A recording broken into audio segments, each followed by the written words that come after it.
जय हिंद साथियों, आपका स्वागत है आपके अपने YouTube चैनल हर्ष स्टडी IQ जीके में। तो फ्रेंड, आज के वीडियो में हम लोग जानने वाले हैं भारत में हुए अब तक के सभी जनजाति आंदोलन के बारे में। तो फ्रेंड, आप कोई भी एग्जाम की तैयारी कर रहे हो, ये वीडियो आपके लिए बहुत ज़्यादा इम्पोर्टेंट है, क्योंकि मैंने इस वीडियो में भारत में अब तक के जितने भी जनजाति आंदोलन हुए हैं उसको डिटेल में कवर किया है। इसलिए फ्रेंड, इस वीडियो को अंत तक देखिएगा। तो बिना टाइम वेस्ट किए चलिए हम लोग शुरू करते हैं भारत का जनजाति आंदोलन। तो अंग्रेज के आने से पहले आदिवासी आबादी जंगल और प्राकृतिक संसाधनों के साथ शांतिपूर्वक तरीके से रहते थे। यानी कि भारत में जब अंग्रेज नहीं आए थे तो भारत की जो आदिवासी आबादी थी फ्रेंड, वो जंगल में और प्राकृतिक संसाधनों के बीच एकदम आराम से रहा करते थे। अंग्रेजों ने इंग्लैंड में हो रहे औद्योगिक क्रांति को समर्थन देने के लिए जंगलों से कच्चा माल प्राप्त करने की अपनी इच्छा से प्रेरित होकर कुछ शोषणकारी नीति बनाना शुरू कर दी, जिससे आदिवासी समूह में आक्रोश पैदा हो गया। देखिए, आपको पता है कि इंग्लैंड में औद्योगिक क्रांति हो रही थी, तो औद्योगिक क्रांति के लिए जो कच्चा माल चाहिए था वो उसे जंगल से प्राप्त होता था। जंगल में रहा करते थे आदिवासी, तो आदिवासी को वहां से हटाने के लिए यानी उस पे दमनकारी नीतियों का प्रयोग किया जाना शुरू हो गया। प्रारंभ में आदिवासी समूह बिना किसी प्रतिबंध के कृषि, शिकार, मछली पकड़ने और वन्य उत्पादों का उपयोग करने जैसी गतिविधियों पे निर्भर रहा करते थे। यानी कि भारत में जब अंग्रेज नहीं आए थे, उस पे किसी प्रकार का प्रतिबंध नहीं हुआ करता था, तो आदिवासी समूह जो है वो कृषि कार्य किया करते थे, शिकार किया करते थे, मछली पकड़ा करते थे और वन उत्पादों का उपयोग करते रहते थे। इसके बाद आदिवासियों का अपना कानून भी हुआ करता था, लेकिन अंग्रेजी राज्य विस्तार के पश्चात उनके व्यक्तिगत कानून में पुलिस एवं प्रशासन का हस्तक्षेप होने लगा, जिसके कारण उन्हें बहुत सारे कष्टों का सामना करना पड़ा था। यानी कि भारत में जब अंग्रेजी राज्य का विस्तार हुआ तो उनका जो व्यक्तिगत कानून हुआ करता था उस पे पुलिस एवं प्रशासन का हस्तक्षेप होने लगा, यानी कि अंग्रेजी पुलिस का हस्तक्षेप होने लगा, जिसके कारण से उन्हें बहुत सारे कष्टों का सामना करना पड़ा। इसी वजह से आदिवासी जिनके पास पहले अपनी जमीन हुआ करती थी, अब उनकी स्थिति भूमिहीन और बंधुआ मजदूरों की तरह हो गई थी। साथ ही प्राकृतिक संसाधन और वन उत्पादों के उपयोग पर कई सीमाएं रखी गई और खेती को स्थानांतरित करने जैसी प्रथाओं पर प्रतिबंध लगा दिया गया। इससे आदिवासियों के प्रति व्यक्ति आय में काफी गिरावट आई। देखिए, आदिवासी अंग्रेज के आने से पहले करते क्या थे, वो एक जगह खेती करने के लिए पेड़ों को काटते थे, फिर वहाँ खेती करते थे। जब वहाँ की भूमि की उर्वरता कम हो जाती थी तो फिर वो दूसरे जगह जाते थे, वहाँ पे उसी प्रकार पेड़ को काटते थे, फिर वहाँ पे कृषि किया करते थे और फिर जब उर्वरता खत्म हो जाती थी वहाँ की मिट्टी की तो फिर वो वहाँ पे आग लगा करके तीसरी जगह चले जाते थे। और अंग्रेज के आने से इसे यह विधि अपनाने से रोक दिया गया, जिसे हम लोग स्थानांतरित करने जैसी प्रथाओं पर प्रतिबंध लगा दिया जाने हैं। आदिवासी बाहरी लोगों को दिकू कहा करते थे, जिसका तात्पर्य उन लोगों से था जो उन्हें परेशान करते थे। जैसे उन्हें परेशान करने वाले कौन थे, तो महाजन थे, ठेकेदार थे, जमींदार थे और अंग्रेजी अधिकारी थे। उन लोगों को यह दिकू किया कहा करते थे। इसके अलावा आदिवासियों की सदियों पुरानी धार्मिक प्रथाओं को कम करके ईसाई मिशनरियों ने ईसाई धर्म के प्रसार के प्रयासों ने अंग्रेजों के प्रति नाराजगी को और बढ़ा दिया। कहने का मतलब यह है कि आदिवासियों की जो पुरानी धार्मिक प्रथा था उसको कम करने के लिए ईसाई मिशनरी वहां पे भेजे गए और ईसाई धर्म का प्रसार प्रचार किया गया, जिससे वहां के जो आदिवासी थे वह नाराज दिखे और यह आगे चल के नाराजगी बढ़ती गई, जो कि बाद में आंदोलन का रूप ले लिया था। उनके जीने के तरीके में हस्तक्षेप के बाद भारत के विभिन्न क्षेत्रों के विभिन्न जनजाति समुदायों ने ब्रिटिश शासन के समय में ब्रिटिश भारत सरकार के शोषणकारी और भेदभावपूर्ण प्रथाओं के खिलाफ विद्रोह किया था। तो इस विद्रोह में जो सबसे पहला विद्रोह हुआ था फ्रेंड, वो हुआ था सन्यासी विद्रोह। तो सन्यासी विद्रोह हुआ कब था, इसका टेन्योर क्या था? तो सन्यासी आंदोलन का जो समय है ना, वो 1763 से लेके 1800 ईस्वी तक था। और जहाँ हुआ था उस स्थान का नाम है बंगाल और वर्तमान बिहार में। विद्रोहकारी कौन थे? तो विद्रोहकारी थे फ्रेंड सन्यासी, जो कि शंकराचार्य जी के अनुयायी हुआ करते थे। आंदोलन करने का कारण क्या था? तो हिंदू, नागा साधु और गिरी के सशस्त्र सन्यासियों का तीर्थ यात्रा पर प्रतिबंध लगाना, यही था आंदोलन का कारण। और इसका परिणाम भी कुछ हुआ होगा। तो परिणाम इस प्रकार से हुआ था कि विद्रोह को दबा दिया गया और 18वीं शताब्दी के अंतिम वर्षों में, यानी कि कहे कि 1763 से लेके 1800 ईस्वी में अंग्रेजी शासन के विरुद्ध तात्कालिक भारत के कुछ भागों में सन्यासियों ने उग्र आंदोलन किए थे, जिससे इतिहास में सन्यासी विद्रोह कहा जाता है। सन्यासी विद्रोह जो था फ्रेंड, यह आंदोलन अधिकांशतः उस समय के ब्रिटिश भारत के बंगाल और बिहार प्रांत में हुआ था। यह सन्यासी विद्रोह बंकिम चंद्र चटर्जी द्वारा 1882 में उनके द्वारा रचित उपन्यास आनंद मठ में सन्यासी विद्रोह का उल्लेख किया गया था। तो पहली बार जो यह सन्यासी आंदोलन का उल्लेख हुआ है वो बंकिम चंद्र चटर्जी द्वारा जो 1882 में उपन्यास लिखा गया आनंद मठ, उससे किया गया है। सन्यासी विद्रोह का जो प्रमुख कारण था वह इस प्रकार से था कि हिंदू, नागा और गिरी के सशस्त्र सन्यासियों का तीर्थ यात्रा पर प्रतिबंध लगाना था। इन सन्यासियों में अधिकतर आदि शंकराचार्य के अनुयायी हुआ करते थे। सन्यासी विद्रोह को खत्म करने के लिए बंगाल के जो गवर्नर थे उस समय के वॉरेन हेस्टिंग ने कई कठोर कदम उठाए थे। अंग्रेजों द्वारा 1820 ईस्वी तक सन्यासी विद्रोह का दमन कर दिया गया था। तो देखिए फ्रेंड, ये 1820 में यह सन्यासी विद्रोह खत्म हो गया था और 1763 में यह शुरू हुआ था। सन्यासी विद्रोह के बाद आता है पहाड़िया विद्रोह, जो कि 1779 ईस्वी में शुरू हुआ था। तो कहते हैं कि अंग्रेजी हुकूमत के खिलाफ भारत की आज़ादी के आंदोलन में तिलका मांझी को आदि विद्रोही का दर्जा प्राप्त है, जिन्होंने ईस्ट इंडिया कंपनी के बिहार, बंगाल और उड़ीसा में राजस्व वसूली और जमीन पर कब्जे के खिलाफ पहाड़िया आदिवासियों के आंदोलन को नेतृत्व प्रदान किया था। तो ये जो पहाड़िया विद्रोह हुआ था फ्रेंड, यह बिहार, बंगाल और वर्तमान उड़ीसा में हुआ था और इसका नेतृत्व किया था तिलका मांझी ने।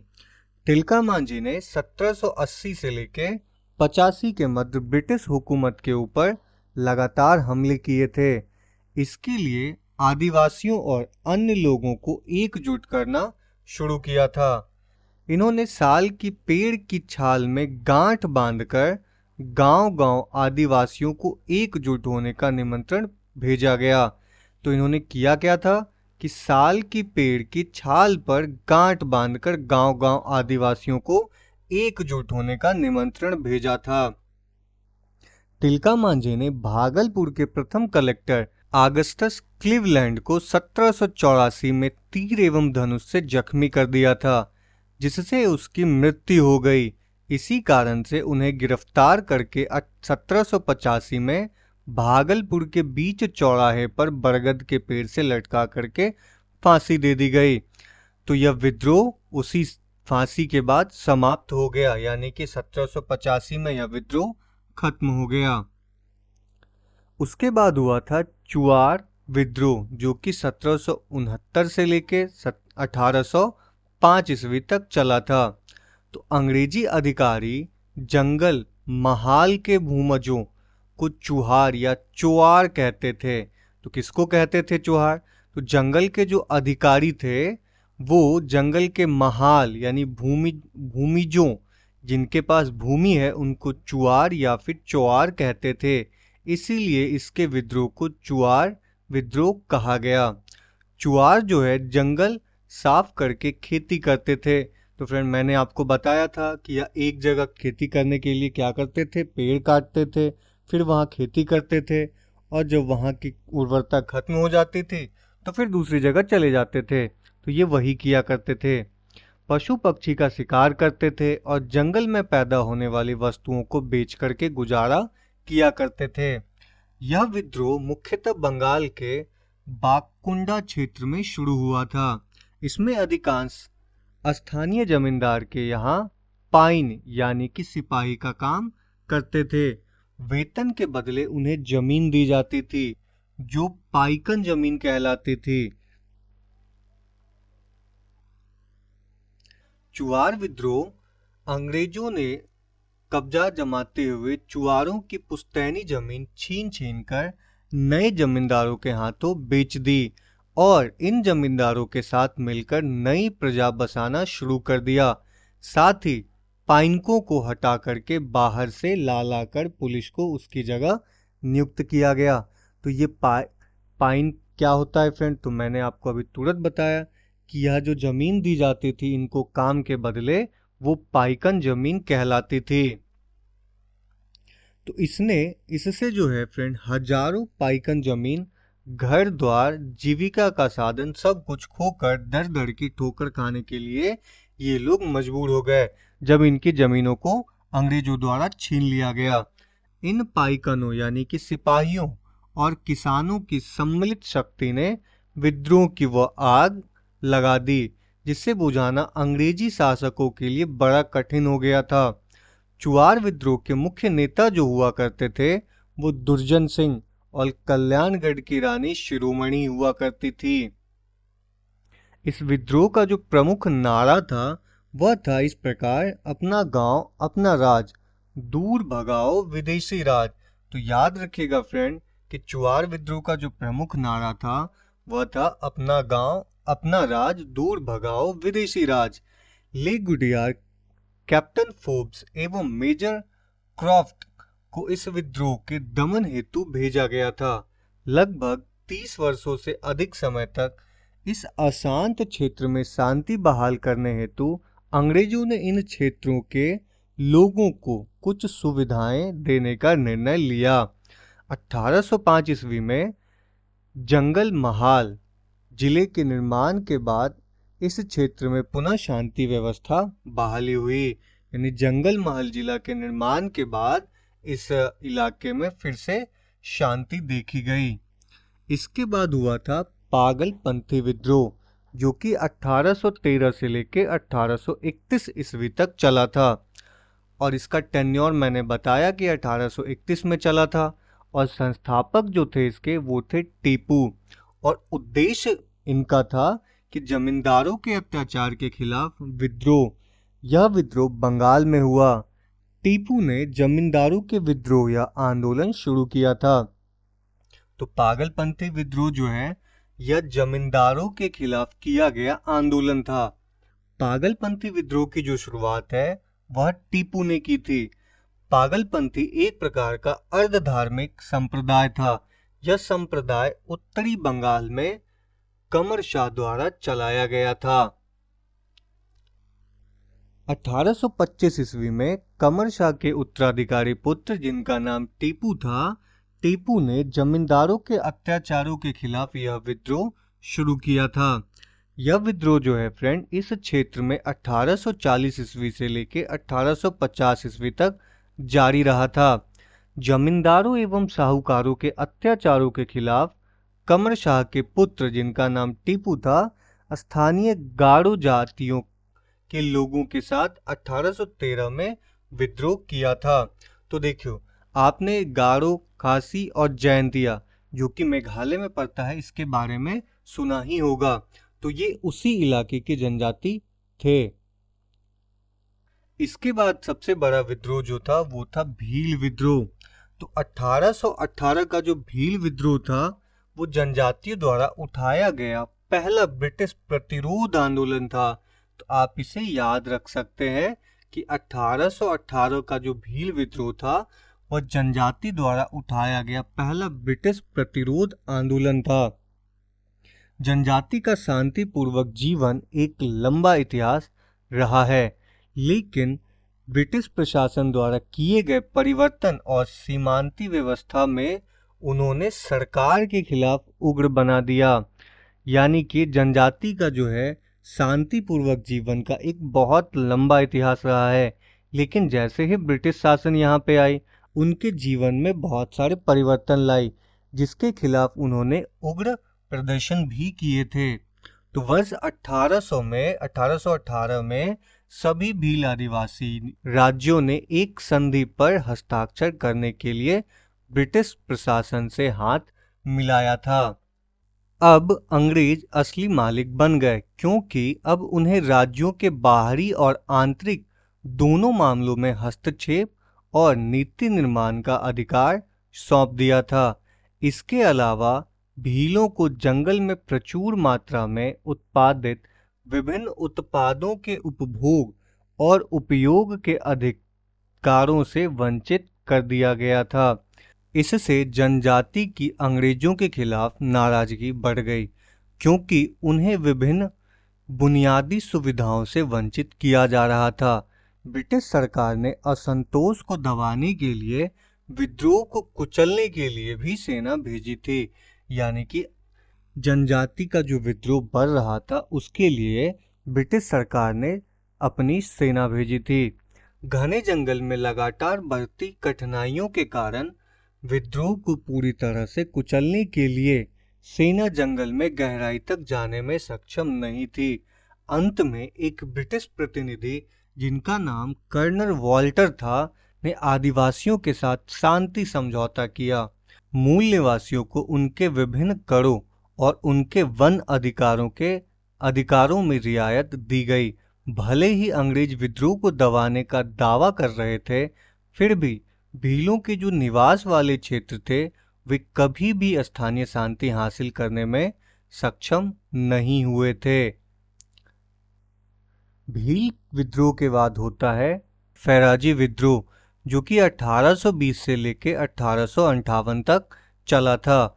इसके नेता जो हुआ करते थे वो थे दादू मीर। फैराजी लोग जो हुआ करते थे, फैराजी लोग शरियतुल्लाह द्वारा चलाया गया एक संप्रदाय के अनुयायी थे। यह आंदोलन भी बंगाल में हुआ था। इसके जो नेता थे वो थे दादू मीर। तो फैराजी लोग शरियतुल्लाह द्वारा चलाए गए संप्रदाय के अनुयायी थे। मोहम्मद मोहसिन, जिसे हम लोग दादू मीर के नाम से जानते हैं, ने जमींदारों की जबरदस्ती वसूली का प्रतिरोध करने के लिए किसानों को संगठित किया। यह अंग्रेजों एवं जमींदारों के विरुद्ध किसानों का आंदोलन था। यह जो फैराजी विद्रोह था, यह अंग्रेजों और जमींदारों के खिलाफ विद्रोह था। फैराजी विद्रोह दादू मीर ने एक नारा दिया था। वह नारा इस प्रकार था कि समस्त भूमि का मालिक खुदा है। यह विद्रोह 1838 ईस्वी से 1857 ईस्वी तक चलता रहा।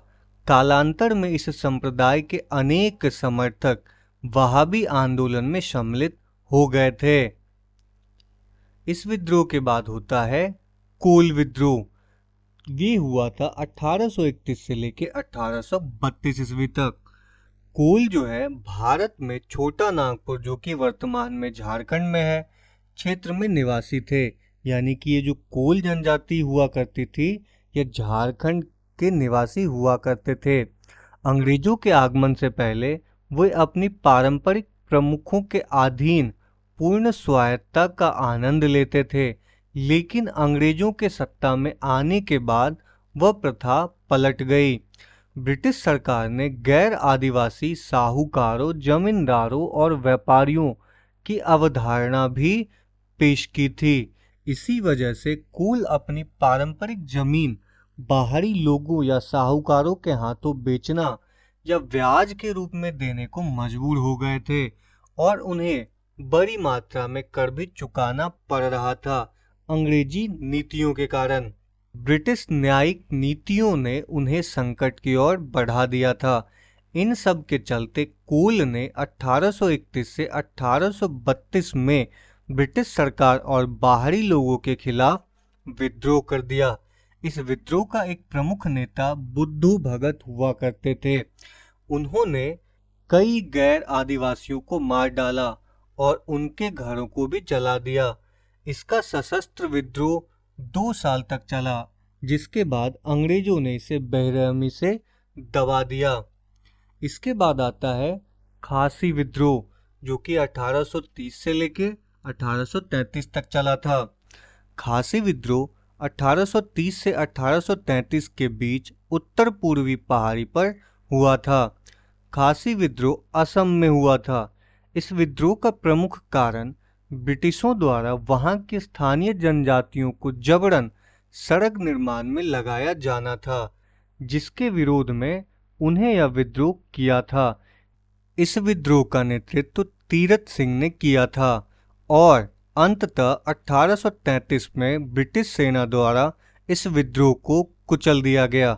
इस विद्रोह की शुरुआत सन 1830 ईस्वी में हुई थी। खासी विद्रोह के बाद आइए हम लोग देखते हैं कूका विद्रोह, जो कि 1840 से लेके 1872 तक चला था।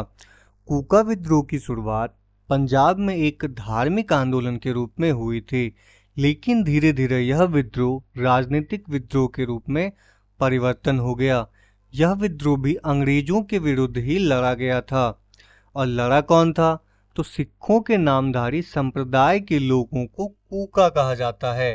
तो आप याद रख सकते हैं कि सिखों के जो नामधारी संप्रदाय हुआ करते हैं उनको कूका भी कहते हैं, और इन्हीं के द्वारा कूका विद्रोह शुरू किया गया था। कूका आंदोलन की शुरुआत भगत जवाहर मल, इनको सियाइन साहब भी कहा जाता है, उन्होंने किया था, एवं उसके शिष्य बालक सिंह और राम सिंह द्वारा पश्चिमी पंजाब में इस आंदोलन की शुरुआत की गई थी। कूका लोगों ने पूरे पंजाब को 22 जिलों में बांटकर अपनी समांतर सरकार बना डाली थी, यानी कि अंग्रेजों के समांतर अपनी सरकार बना डाली। अधूरी तैयारी में ही यह विद्रोह भड़क गया, जिसके कारण विद्रोह को दबा दिया गया। यानी बिना तैयारी का यह विद्रोह शुरू कर दिया गया, जिसके कारण यह विद्रोह दबा दिया गया। तो 1882 में आंदोलन का एक प्रमुख नेता, जिनका नाम राम सिंह था, अंग्रेजों के द्वारा रंगून निर्वासित कर दिया गया, जहां 1885 में उनकी मृत्यु हो गई। और बिना नेता के यह आंदोलन कमजोर पड़ गया और धीरे धीरे पूर्णतः कूका आंदोलन खत्म हो गया। कूका आंदोलन के बाद पढ़ते हम लोग खोंड विद्रोह, जो कि 1837 से लेके 1856 के बीच लड़ा गया। उड़ीसा में 1837 से लेके 1856 में खोंड विद्रोह हुआ था, और उनका जो नेतृत्व कर रहे थे वो चक्र बिश्नोई कर रहे थे, वही लोगों के नेता भी थे।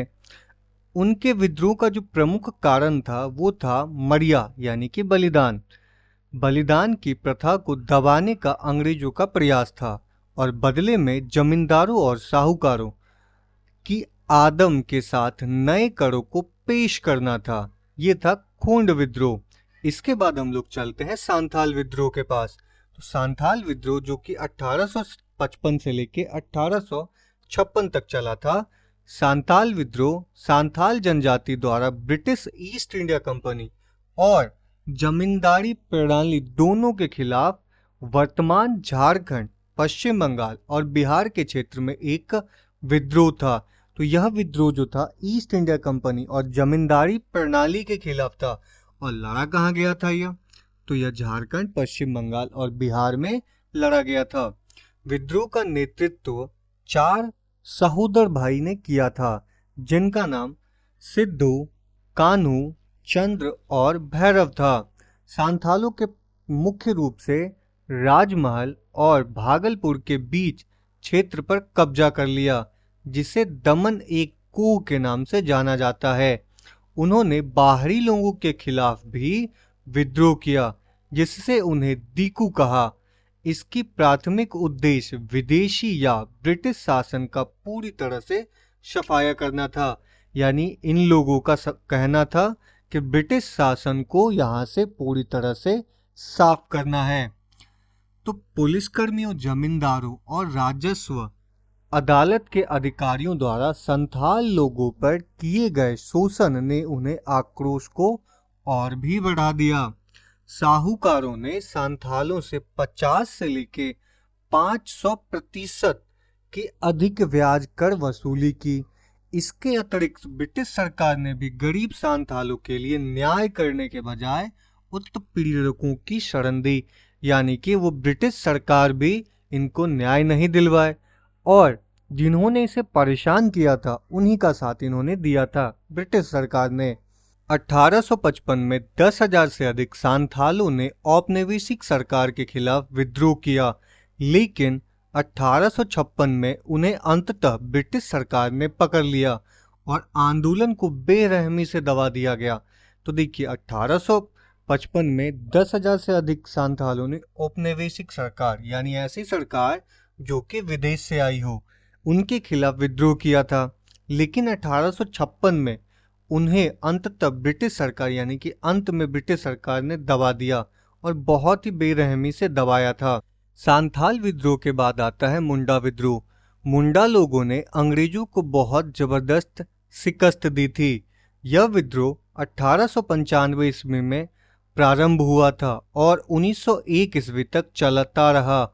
मुंडाओं के विद्रोह का यह क्षेत्र भी छोटा नागपुर का पठार, यानी कि झारखंड ही था।